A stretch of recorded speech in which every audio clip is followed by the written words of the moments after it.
ইপাৰৰ পৰা সিপাৰ নেদেখি ইপাৰ পাবলৈ কিমান ওপৰ উজুতি খাই ভৰিতে যে ৰঙা হ'ল অভিমানী যুৱক যেন তলি যামৰ মোৰ লক্ষ্যস্থান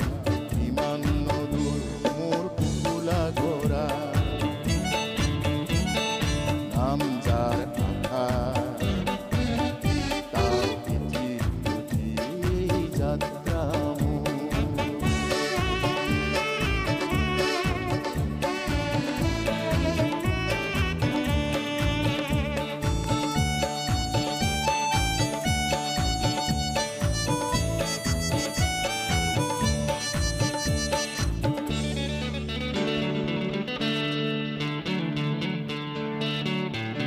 এই ঘোড়াৰ পিঠিত উঠি শৃঙ্গ বগালো